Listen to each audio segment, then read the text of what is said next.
사랑은 하나님이십니다. 그래서 사랑하면은 하나님은 사랑이시다. 성경은 그렇게 말씀해 주고 계신데 결국 이 사랑 때문에 사람들은 감동을 하며 세상을 삽니다. 이 감동으로 인해서 눈물도 흘리고 그리고 뭔가 나를 좀 내려놓고 뜨겁게 살고자 하는 이런 결단도 일어나게 되고 역시 사랑의 역사라고 생각이 되어집니다. 오늘도 오후에도 이번 주간이 사랑 터치 주간이기 때문에 또 사랑과 관계에서 말씀을 드리는데 이 교회 역사 가운데에도 이 복음이 전해지지 않는 이곳에 오로지 그 영혼 사랑, 목숨을 내놓고 영혼 사랑으로 나갔던 사람들이 많습니다. 그래서 그 사랑에 의하여 본인은 순교하고 그리고 끝이 난 것 같지만은 거기에서 새싹이 나고 열매가 맺히고 어떤 지역이 막 복음화가 되고 새로워지는 이런 역사 속에는 너무나도 많이 있죠. 이 시간에 바로 그 영상을 보시고 말씀을 이어가도록 하겠습니다. 너무나도 감동스러운 내용인데 그냥 짤막하게 저렇게 압축한 거고요. 또 뒤에 나오는 내용도 또 아는 분들은 그 내용에 대해서 깊이가 있는 것을 느낍니다. 여러분, 사랑은 뿌리고 나면은 반드시 열매가 맺혀지게 되어 있습니다. 근데 이제 세상을 살아가는 거는 다양하지요. 다양하지만은 어떤 내용으로 세상을 사느냐는 각각 다릅니다. 중요한 거는 하나님이 기뻐해 주시고 인정해 주시고 복을 주시고 하는 이런 삶은 많지는 않아요. 하지만 그게 정말 인간답고 하나님이 이 땅에서 원하시는 그런 내용들이라고 볼 수가 있어요. 대다수의 많은 사람들은 그냥 자기밖에 모르고 자기 일생을 그냥 살아요. 주변에 대해서는 별로 관심이 없고 그 모든 것들은 그냥 내 유익을 위해서 있는 것이지 다른 게 없습니다. 그러나 주님을 닮은 자, 주님의 일을 하는 자는 십자가를 지고 가는 이런 삶이라고 생각합니다. 오늘 이 말씀에 보게 되면은 이 한 율법사가 나와요. 모든 계명 중에 첫째가 무엇입니까? 라고 묻는 이 서기관에게 예수님께서 해주신 말씀이 있죠. 이 서기관은 예수님에 대하여 굉장히 호의를 가지고 있는 사람이에요. 비슷한 본문이 마태복음 22장 34절로 40절 그리고 누가복음 10장 25절로 28절에 나오는데 거기에는 어떤 율법사가 시험하려고 이렇게 나오고 또 한 율법사가 시험하려고 예수님께 왔다 이렇게 되어 있어요.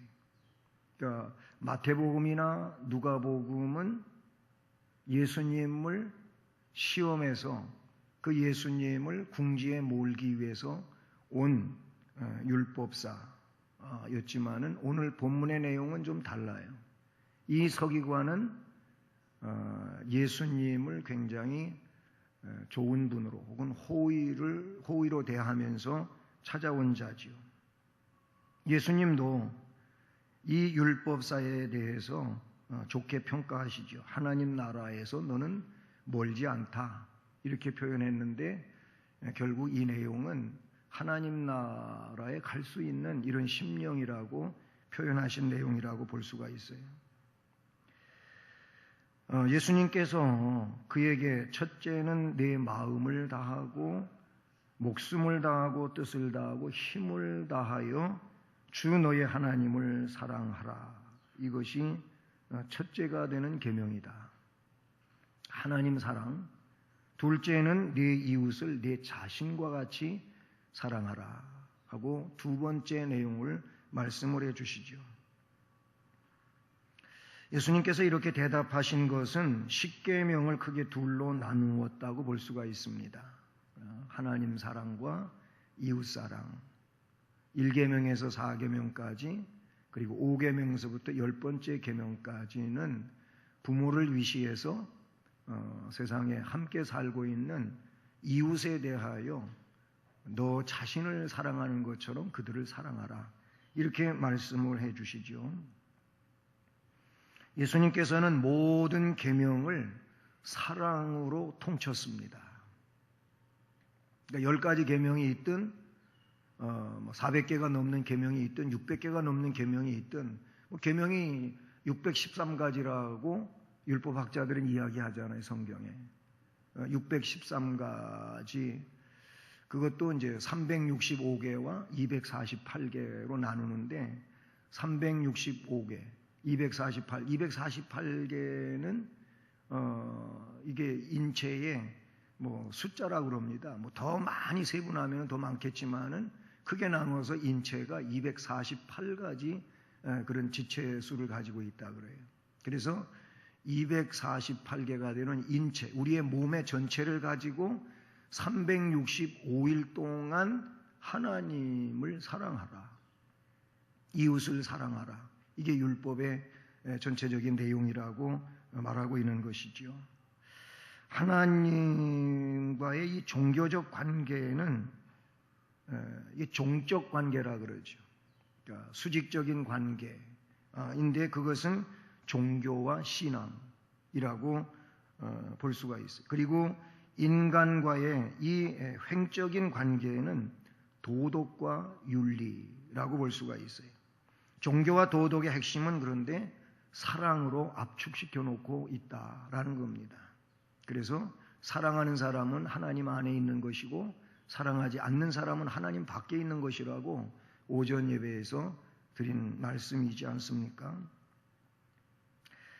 오늘 이 말씀에 그래서 첫째는 하나님을 전 인격적으로 사랑하라, 이렇게 표현할 수가 있어요. 인격이신 하나님은 또 자녀로 선택한 그들이 하나님을 인격적으로 사랑하되 거기에다가 전자를 붙여야 돼요. only를 붙여야 돼요. 오로지 하나님을 전 인격적으로 사랑해라, 그 내용이 되는 것이죠. 그 내용을 그냥 다시 표현해 보면 생명을 다하여 사랑하라, 너 목숨을 다하여 하나님을 사랑하라, 이런 표현이 되는데 왜 전인격적이라고 하냐면은 말씀에 우리 주님께서 어떻게 표현했습니까? 내 마음을 다하고 목숨을 다하고 뜻을 다하고 힘을 다하여, 이 내용은 그의 온전한 인격을 말하는 거예요. 이 전 인격을 다해서 하나님을 사랑하라라고 말씀하고 있습니다. 마음과 영혼을 바쳐 하나님을 사랑하라. 우리의 몸, 즉 생활 전체를 통하여 하나님을 사랑할 것, 우리의 힘, 즉 모든 지식과 열정과 의지를 다 바쳐 사랑할 것, 우리의 뜻, 즉 사상과 생각과 지혜를 다하여 사랑할 것, 이런 내용은 결국은 지정의, 지식적이고 감정적이고 의지적인 인격의 3요소가 되는 지정의가 여기에 포함이 되어 있고, 그 인격의 3요소를 가지고 하나님을 사랑하라, 그렇게 말하고 있어요. 이미 그것은 그런 하나님의 사랑을 우리가 받았기 때문이라고 오전 예배에 말씀을 드린 거죠. 하나님은 우리를 그렇게 사랑해 주셨어요. 목숨까지 내놓고 사랑해요. 높은 보좌를 버리시고 이 땅 위에 인간의 몸을 입고 죽기까지 복종하시면서 그 의를 이루신 주님이시잖아요. 그렇게 우리를 사랑해 주신 그 사랑, 그건 하나님의 전체를 내놓고 우리를 사랑하신 것이죠. 그러니 그런 사랑을 받은 너희들도 하나님을 전인격적으로 사랑하라. 아울러서 그런 사랑을 하나님에게로 돌릴 뿐만 아니고 또한 이웃을 향한 사랑이어야 할 것을 말씀해 주고 있는 것이죠. 그래서 내 이웃을 내 자신과 같이 사랑하라, 이렇게 말씀해 주고 있어요. 내 이웃을 내 자신과 같이 사랑하라고 하는 이 주님의 말씀에 굉장한 의미가 담겨져 있다고 봅니다. 그래서 이웃을 사랑할 때 내 자신을 사랑한 것처럼 사랑하라고 하는 이 내용에는 어떤 것들이 있을까요? 한번 생각해 보면은 내가 나를 어떻게 사랑하는지를 한번 스스로 검토해 보는 겁니다. 여러분, 내가 나를 사랑하는 데 있어서는 첫째는 따뜻하고 그 다음에 자상하다고 볼 수가 있어요. 자기 자신에 대해서 말입니다. 그렇게 자기를 생각하지요. 네? 그것만이 아닙니다. 그가 누구든지 자기 자신에 대해서 생각하게 될 때에는 이상하게도 잘못에 대해서는 좀 관대한 것 같아요. 네, 자신에 대해서 좀 너그럽다, 그 얘기예요. 주변에 대해서는 굉장히 냉철하고 예리하고 그리고 후하지가 않아요. 그런데 자기에 대해서는 너무 이해가 많지요. 이게 자기 자신에 대한 사랑이라고도 볼 수가 있어요. 그것만이 아니에요. 자신한테 유익을 주는 일이라면은 얼른 한단 말이죠. 이게 유익이 된다고 하면은 그냥 어떻게 보면은 목숨을 걸기도 하고 그 일을 빨리빨리 하려고 하는 이런 내용도 그 안에 있다 볼 수가 있어요. 그런가 하면 대접받는 일을 좋아한다. 누가 나를 높여주고 누가 나에게 선물을 해주고 뭐 등등 여러 가지로 그런 일은 굉장히 누구나 좋아하지요. 그러나 내가 누구에게 그렇게 호의를 베풀고 사랑을 하고 물질을 나눠주고 헌신하고 이런 일은 왠지 좀 더디지요. 그리고 감각이 무딜 수도 있는 이런 상황 속에 살아간다고 볼 수가 있어요. 이웃 사랑보다는 더 큰 계명이 없어요, 이 땅에서는요. 물론 위로는 하나님을 제일로 사랑해야 되고 그 다음에 두 번째로는 이웃을 내 자신처럼 사랑해야 되는데, 자신처럼 사랑한다고 하는 것은 지금 설명한 것처럼 그들에 대해서도 좀 따뜻함을 가지고 자상하게 사랑할 수 있어야 되고, 좀 잘못에 대해서도 지적보다는 그럴 수 있다고 좀 생각하고 기다려주고, 그리고 내 유익이 필요한 것처럼 그에게도 유익이 있어야 되니 그의 유익을 위해서 좀 나를 희생할 수 있는 이런 삶. 대접받는 일이 그렇게 좋은 일이라면은 그를 대접해주면 그가 얼마나 좋아하겠어요. 그렇게 자기 자신을 사랑하는 것처럼 이웃을 사랑하라 라고 주님이 말씀을 해주십니다. 그러면서 성경은 이 이웃 사랑이 율법의 완성이라고 말합니다. 이웃 사랑이 율법의 완성이라는 거예요. 우리가 율법의 요구를 듣고 따라가는 거 아니겠습니까? 뭐 율법주의를 지금 말하는 게 아니고 복음 안에서도 마찬가지예요. 복음 안에서도 우리 주님 은혜 안에 있으면 율법을 완성한 자이지만은, 그러나 주님 백성으로서 우리가 윤리라든지 도덕이라든지 이런 거를 벗어날 수는 없는 거잖아요. 그 안에서 살아가야 되는데 그 삶을 사랑한다면은 이미 벌써 그게 완성되어진 거다. 이렇게 성경은 말하고 있죠. 그래서 로마서 13장 8절 말씀에 보면은 피차 사랑의 빚 외에는 아무에게도 빚지지 말라. 아무에게든지 아무 빚도 지지 말라. 사랑의 빚은 져라. 말씀해 주시면서 남을 사랑하는 자는 율법을 다 이루었느니라. 이렇게 말씀하고 계시죠. 우리는 내 몸과 같이 이웃을 사랑해야 될 의무가 있어요. 그리고 그러한 사랑의 의무는 동료 그리스도인 곧 같은 성도의 관계 속에서 그 의무가 이행되어지고 드러나야 된다라는 겁니다. 그러면 이런 사람이 하나님 나라에 가까운 자라고 주님은 말씀하셨어요. 이 서기관에 대해서 그의 대답을 들으시고, 물론 주님은 그의 중심을 아시고 그의 속을 아시잖아요. 이게 괜히 그냥 입 바른 소리로, 속은 안 그러는데 겉으로 그냥 예수님 칭찬받으려고 한 말이겠습니까?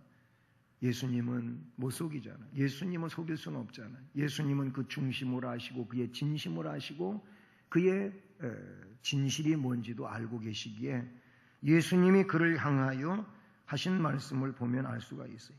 33절을 보면 이 서기관이 계속 말합니다. 마음을 다하고 지혜를 다하고 힘을 다하여 하나님을 사랑하는 것, 또 이웃을 자기 자신과 같이 사랑하는 것, 주님이 해주신 말씀이죠. 그렇게 하는 것이 전체로, 어떤 제물을 드리는데 일부만 드리는 게 아니고 전체로 드리는 모든 번제물이라든지 또 다른 기타 제물이 있다면 그런 제물보다도 이게 나은 것입니다. 그런 말을 했어요. 어떤 제물을 드리는데 온전히 조금도 빼놓지 아니하고 전부 다 드리는 거 굉장히 훌륭한 일이죠. 근데 그거보다도 더 나은 게 뭐냐면은 그렇게 하나님을 사랑하고 이웃을 사랑하는 것이라고 이 서기관이 대답을 하지요. 그랬더니 예수님께서 34절의 결론으로 그가 지혜 있게 대답함을 보시고 이르시되 네가 하나님 나라에서 멀지 않도다 그랬어요. 네가 하나님 나라에서 멀지 않다 이렇게 말씀을 하셨습니다. 즉 이 내용은 서기관을 칭찬하신 내용이고, 그리고 그가 하나님 나라 백성으로 이 땅 위에서 살아가고 있음을 시사하고 있는 말씀이라고 볼 수가 있죠. 복음을 받아들이지 않는 자는 하나님 나라에서 먼 자일 것이고, 또 율법은 예수 그리스도의 복음 안에서 완성된 것이므로 이 진리를 믿는 자는 하나님 나라에서 가깝고 믿지 않는 자는 하나님 나라에서 멀리 있는 이런 사람이라고 볼 수밖에 없습니다. 그래서 바울 사도는 고린도전서 1장 18절 말씀에서 십자가의 도를 이야기하는데 십자가의 도가 멸망하는 자들에게는 미련하게 여겨진다는 거예요. 십자가의 도가 멸망하는 자들에게는 미련하게 여겨지는 것이지만 구원을 받는 우리에게는 그것이 능력이다 그랬어요. 십자가가 뭐예요? 고난의 길이고, 그리고 그 죽음은 정말 여러 가지로 처절한 피를 흘리는 이런 죽음이고, 그리고 죄인의 형틀이고 뭐 등등 여러 가지의 내용이잖아요. 그러니까 예수를 구주로 믿지 않는 사람들에게 있어서는 그 십자가가 굉장히 미련한 것, 어리석은 것, 별로 보람이 되지 못하는 이런 내용으로 여겨져요. 그런데 구원을 받은 우리에게는 그것이 능력이에요. 그것 때문에 구원받은 거예요. 그것 때문에 하나님 자녀된 거예요. 그것 때문에 우리가 하나님 앞에 의인이 됐단 말이죠. 그래서 그 십자가가 우리에게는 사랑이에요. 십자가를 우리는 져야 돼요. 그리고 그 십자가를 지고 주님을 따라가야 돼요. 주님이 가신 길을 우리가 가야 된다 그 말이에요. 주께서 해주신 말씀이잖아요. 내가 날 따라오려고 하느냐? 나와 함께 하고 싶으냐? 그러면 너 자신부터 부정해야 된다. 그리고 너에게 주어진 그 십자가를 지고 나를 따르라 라고 말씀을 해주셨어요. 십자가는 영광으로 우리를 바꿔놓는 내용이 되는 줄로 믿습니다. 하나님의 나라에서 가까운 자는 하나님을 사랑하는 자이죠. 마음 다하고 지혜 다하고 힘 다하여 하나님을 사랑하는 것. 이 마음과 지혜와 전력을 투구해서 하나님을 사랑하는 자가 하나님 나라에 가까워진 자다. 이렇게 주님이 말씀해 주신 줄로 믿습니다. 이런 이들의 삶의 동기와 목적은 모두 하나님의 영광에 있어요. 삶을 살아가는 동기나 그 목적이나 그 생활 자체가 이와 같은 이들은 바로 하나님께 있는 줄로 믿습니다. 그러니 하나님을 떠나서는 생각할 일이 없는 거죠. 저 천국을 목적으로 하지 않는 일이라면 거기에 정열을 쏟을 필요도 없는 내용이 되는 겁니다. 하나님 나라에서 가까운 자는 이웃을 사랑하는 자인 줄로 믿습니다. 그래서 이웃을 자기 자신과 같이 사랑하라고 말씀해 주신 줄로 믿습니다. 사랑하는 여러분, 이제 그 터치 전도에 있어서 중간 아주 중요한 이런 시점에 와 있습니다. 우리는 사랑으로 주님께로부터 터치를 받은 자이며 동시에 우리는 다른 영혼들을 사랑으로 터치할 수 있어서 그 사랑에 의해서 주님을 만날 수 있게 해주는 이런 일을 우리가 또 한 주간 살아가면서 감당해야 될 내용인 줄로 믿습니다. 그러기 위해서 하나님을 전인격적으로 사랑하고 이웃을 자기 자신과 같이 사랑을 해서 하나님 나라에서 멀지 않은 자, 아니 하나님 나라 백성으로서 온전하게 되어지는 은혜가 있기를 바랍니다.